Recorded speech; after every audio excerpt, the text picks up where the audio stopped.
तो नाउ सी, तो हम लोग क्या कर रहे हैं यहाँ पे डिराइवेशंस ऑफ ओम्स लॉ अभी कर रहे हैं। ओके, तो ओम्स लॉ क्या था, सिंस ओके कल ही हम लोगों ने पढ़ लिया था ओम्स लॉ। तो ओम्स लॉ को पहले यहाँ पे लिख लो, Ohm's law V is equal to I into क्या था, V is equal to I into R। तो ये हम लोग को मिलना है। अब ये मिलने के लिए what we have to do, अभी यहाँ पे रुको थोड़ा सा। ओके देखो अभी, तो ये जो V जो क्या था, पोटेंशियल डिफरेंस, I क्या है करंट, और R क्या होगा resistance. And yesterday we have seen resistance क्या था, जो करंट को फ्लो, जब करंट फ्लो करते हैं कहाँ पे, कंडक्टर में या कोई भी वायर में, तो उसको क्या करते हैं, उसको रेसिस्ट करते हैं, लाइक फ्रिक्शन जैसा कि लॉस ऑफ मोशन क्लास 11 में you have studied about the friction ना, उसी की तरह। ओके चलो अभी यहाँ पे सबसे पहले सिंस। ओके तो since yesterday we have studied one relation, I और VD के बीच में एक रिलेशन था। I तो क्या था करंट, और VD क्या था ड्रिफ्ट वेलोसिटी। क्या था ड्रिफ्ट वेलोसिटी। तो याद है ना, नहीं है, देखो यहाँ पे, तो I is equal to NEA क्या है बोलो VD।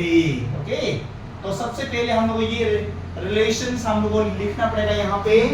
तो करंट I है और M क्या था इलेक्ट्रॉन्स डेंसिटी था, E क्या था चार्ज ऑफ इलेक्ट्रॉन्स, A क्या होगा क्रॉस सेक्शनल एरिया, और VD क्या है drift velocity. Since drift velocity क्या था, आते जाएगा अभी one by small e capital E by relaxation time by क्या था यहाँ पे m था ना, नहीं था, हाँ या ना, चलो हाँ तो ठीक है।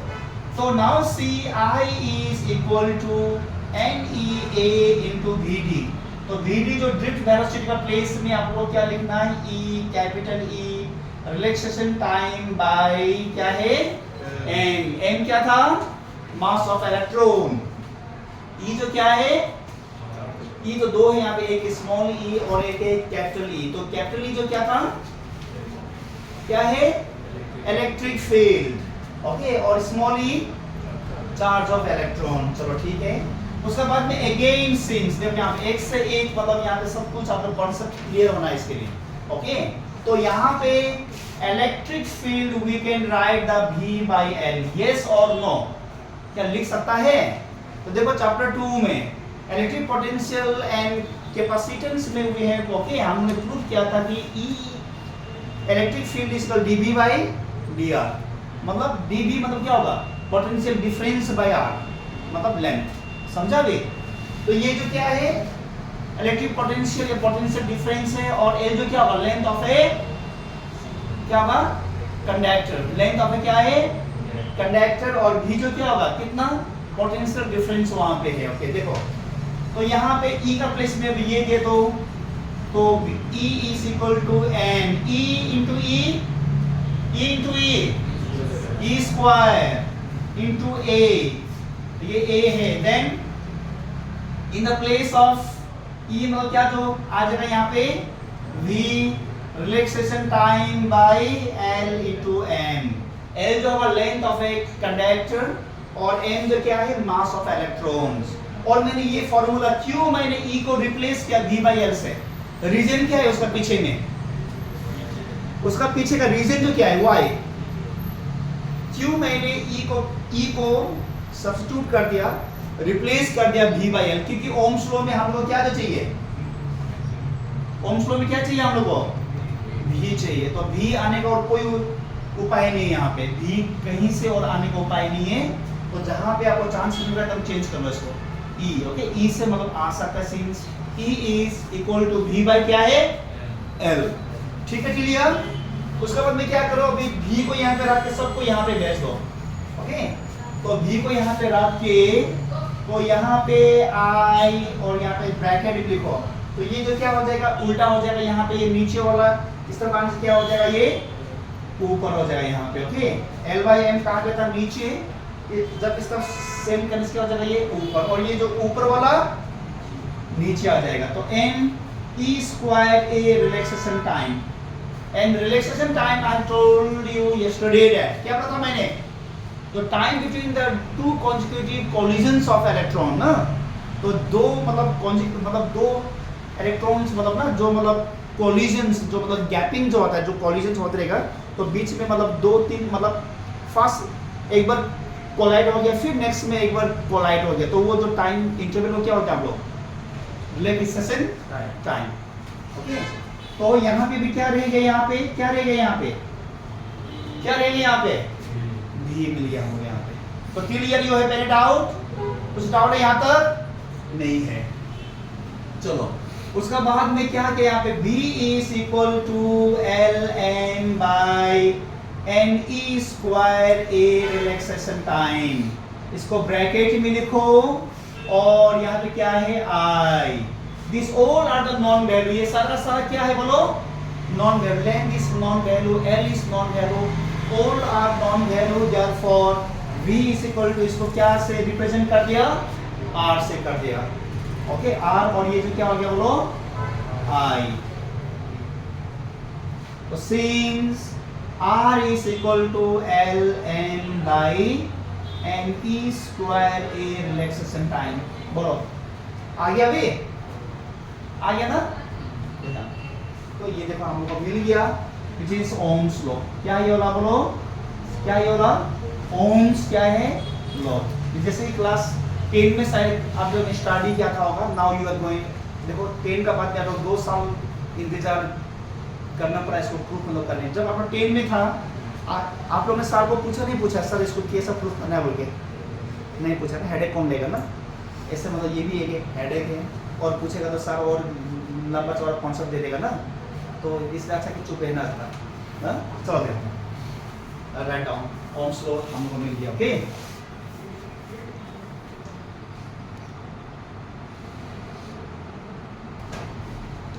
चलो अब फिर देखो यहाँ फैक्टर देखना, तो फैक्टर अफेक्टिंग रेसिस्टेंस।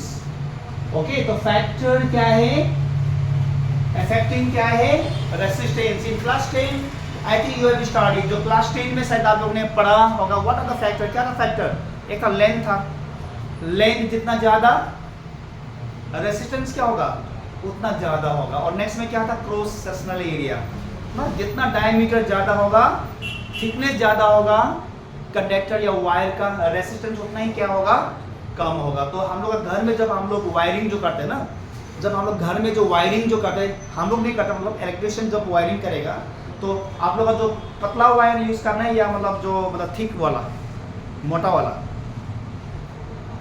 पतला वाला ना, दाम भी कम है, थोड़ा सा प्राइस भी कम है, पैसा बच जाएगा, है ना नहीं है, बोलो कौन सा वायर यूज सबसे बेस्ट होगा, पतला वाला वायर या मोटा वाला वायर, पतला वाला हाँ मोटा वाला वायर, क्यों, क्योंकि रेडियस क्या जो होता है उसका ज्यादा होता है, रेडियस ज्यादा होने से एरिया क्या होगा ज्यादा होगा, तो एरिया ज्यादा मतलब क्या होगा रेसिस्टेंस कम जो हो जाएगा, कम। इसलिए आप लोग घर में देखो जहाँ पे फ्रिज होगा, जहाँ पे एसी, जहाँ पे लोग फोन चार्जिंग जो होता है ना, वहाँ पे देखना वायर देखना और बॉक्स देखना, वो जो होता है ना, तो क्या होता है वो हैवी जो होता है। अगर जो मतलब पतला वायर से अगर दे दिया मतलब ना तो फोन ही मतलब आपने देखा है कोई मतलब घर में जो होता है, जो मतलब जो होल होता है ना, जो चार्जिंग पॉइंट होता है वहाँ पे जो हम लोग होल होते हैं, तो होल में देखा है कहीं पे काला काला जो होता है आग जलने का, क्यों जो होता है ऐसा, क्योंकि वहाँ पे जो वायर यूज किया गया वो क्या वायर यूज किया गया बोलो थीन वाला पतला, तो इतना लोड ले नहीं सकता। इसलिए कभी सुना है कभी कुछ मतलब वो बॉक्स का अंदर से आवाज़ भी जो आता है, जलने का जो आवाज़ भी आता है, तो इसी के लिए। ओके चलो ठीक है, तो R is equal to L N by N E square A relaxation time. यहाँ से फिर मैंने स्टार्ट किया यहाँ से, since R is equal to, तो R is equal to L by M को अलग करके n by N E square relaxation time को अलग कर दिया, और यहाँ पे L बाई क्या कर दिया बोलो A, देखना पे L को यहाँ